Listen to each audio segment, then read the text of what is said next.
ఈ మీడియా మిత్రులందరికీ నా నమస్కారాలు.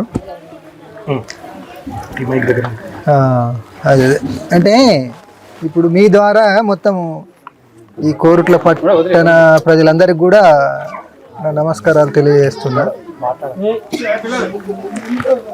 అంటే ఇప్పుడు నేను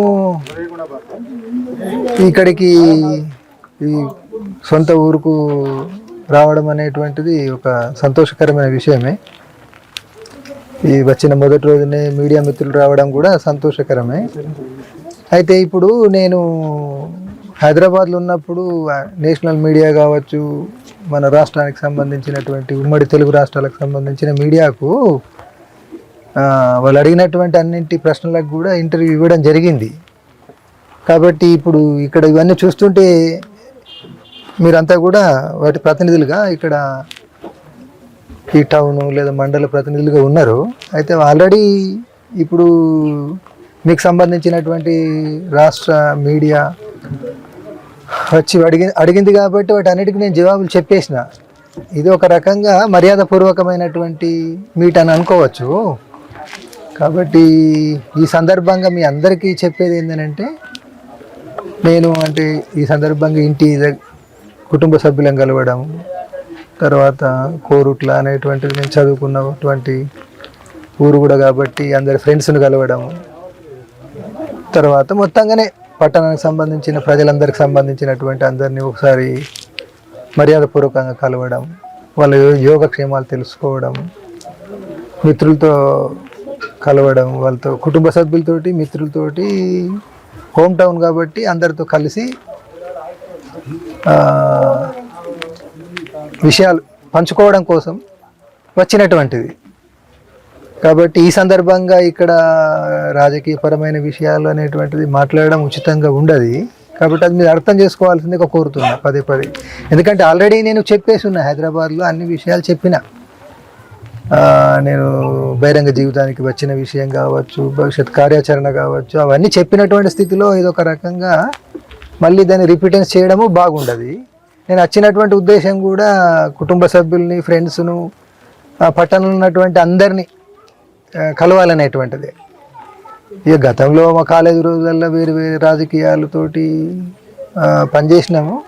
ఎవరైనప్పటికి కూడా పార్టీలు ఏవైనా సంఘాలు ఏవైనా అందరినీ ఫ్రెండ్స్గానే భావించి అందరితోటి కలిసి మన పట్టణానికి సంబంధించినటువంటి మంచి చెడ్డలు, వాళ్ళ కుటుంబాలకు సంబంధించిన మంచి చెడ్డలు, యోగక్షేమాలు తెలుసుకొని అభిప్రాయాలను షేర్ చేసుకోవడం అనే దానికి పరిమితమై వచ్చినటువంటిది. కాబట్టి ఈ రెండింటిని దృష్టిలో పెట్టుకున్నప్పుడు నేను వచ్చిన నేపథ్యం ఏంటిది, వచ్చిన ఉద్దేశం ఏంటిది అనేది ఒకటి మీరు దృష్టిలో పెట్టుకోవాలి. రెండవది, ఆల్రెడీ నేను హైదరాబాద్లో అన్ని విషయాలు చెప్పున్నటువంటి స్థితిలో మళ్ళీ మీరు అడిగితే కూడా రిపీటెన్సీ అవుతుంది, అంత ప్రాసంగికత రిలవెన్స్ కూడా ఉండదు. కాబట్టి మీకు విజ్ఞప్తి చేసేది ఏంటంటే, దీన్ని మళ్ళీ ఒకటి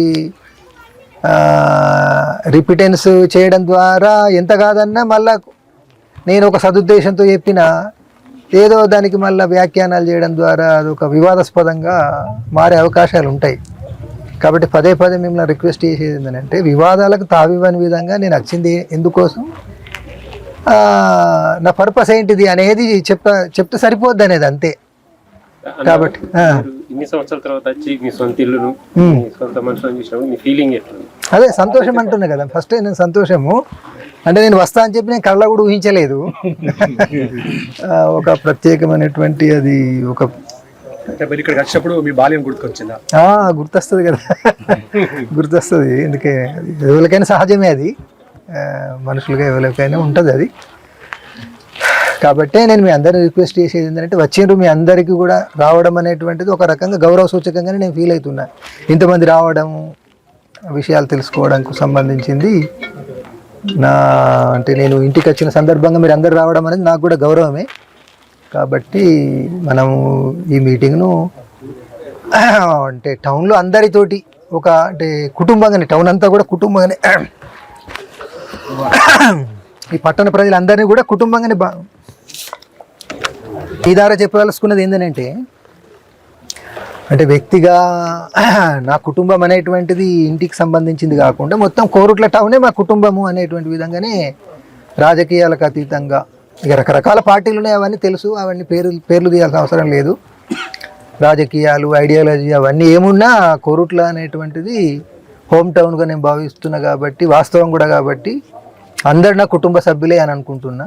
అదే దృష్టితోటి అందరి దగ్గర అప్రోచ్ అయిపోయి అందరినీ ఫ్రెండ్లీ రిలేషన్స్ తోటే వ్యవహరించాలనేటువంటిది. అంతే తప్ప మళ్ళీ తిరిగి ఇక్కడికి వచ్చేసి ఈ వచ్చిన మరుక్షణమే రాజకీయాలకు, వివాదాలకు తావిచ్చే విధంగా మాట్లాడడం ఉచితమైంది కాదు. అది సందర్భాన్ని బట్టి కూడా మీరు అడగడం, నేను మాట్లాడడం ఉండాలి. ఇక సందర్భాన్ని గమనించకుండా మనం అడగడం కూడా అది బాగుండదు అనేది మీ అందరితో రిక్వెస్ట్. అంటే మీరు వచ్చి రాగానే మీకు పాత స్నేహితులు అందరూ కలిసి ఒకసారి మూకుమ్మడికి ముంగటికి వచ్చేసరికి మీ దగ్గరకు వచ్చేసరికి కొంతమంది గుర్తుపట్టలేక ఇతన అని పరిచయాలు చేయించుకోవచ్చు పరిస్థితి. అట్లాంటి పరిస్థితి ఎట్లా అనిపించింది మీకు? అది ఇక ఉంటుంది, ఇక మనిషి సహజం కదా, నైజం కదా. అంటే ఇన్నేళ్ళు దూరంగా ఉండి ఒక్కసారి అని అంటే మనిషి యొక్క శరీర ఆకృతి మారిపోతుంది. మార్పులు మేమంతా అంటే 18-19 సంవత్సరాల వయసులో ఉండి ఇప్పుడు ఒక్కసారికి వచ్చేసరికి వెంటనే పోల్చుకోలేని స్థితి. అయితే నేను తమ్ముడు గంగాధర్ వచ్చినప్పుడు, అంజన్న వచ్చినప్పుడు చెప్పిన అందరినీ గుర్తు చేసిన ఉంటాయి. అంటే పాత స్నేహితుల్ని, ఏబీవీపీ మిత్రులైనటువంటి భాస్కర్, శివకుమార్, వాళ్ళందరినీ కూడా నాకు పరిచయం ఉన్నటువంటి టీచర్లను, అంటే నేను ఈ స్థాయికి ఎదిగినానంటే మా కానిక్ బట్ టీచర్ నుంచి మొదలు పెట్టుకొని కాలేజ్ లెక్చరర్ల దాకా.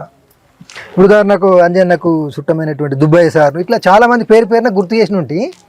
అట్లా రేపు కూడా అందరి దగ్గరికి వెళ్ళి పలకరిద్దామనేది. అట్లా చెప్పాలంటే చాలా మంది పేర్లు గుర్తొస్తారు 42 సంవత్సరాలు కదా. ఎవరికైనా గుర్తుకొస్తారు మనిషి అన్న తర్వాత. ఎవరికైనా కానీ తల్లి, తండ్రి, కుటుంబము, అన్న, తమ్ముడు, అక్క అన్నట్టు అందరికీ గుర్తొస్తారు. కాకపోతే దేశ ప్రజలందరూ మన కుటుంబ సభ్యులని భావించడం కాబట్టి కుటుంబంలో ఉన్నటువంటి మన కుటుంబంలో ఉన్న ఇబ్బందులే దేశ ప్రజలకు ఉన్నటువంటి ఇబ్బందులు, వాటిని తొలగించడానికి పోరాటం మార్గం అనుకొని పోరాటం చేసినాం. ఇప్పుడు కూడా ప్రజల సమస్యల కోసం. మీరు విద్యార్థి దశ నుండి ఇక్కడ నుండి వెళ్ళారు. ఇప్పుడు ఇక్కడేదో పట్టణంలో గ్రామీణ ప్రాంతంలాగా నేను స్వయంగా కానీ ఆనాడు ఇక్కడ పట్టణ ప్రజలు కానీ ఏదో పెద్ద సమస్య ఎదుర్కొని చాలా ఇబ్బంది పడ్డది అనేటువంటిది అయితే నాకేం గుర్తు రావడం లేదు. కానీ ఒక దోపిడీ పీడన లేనటువంటి సమాజం అని అంటాం చూడండి. కాలేజీ విద్యార్థులుగా అప్పుడు మాకు గొప్ప ప్రేరణ ఏంటంటే సమాజంలో అందరు సమానంగా ఉండాలి, కుల మతాలకు అతీతంగా, ఆర్థిక అంతరాలు లేని, సామాజిక అంతరాలు లేని సమాజం ఉండాలనేటువంటిది ఒక గొప్ప ప్రేరణ.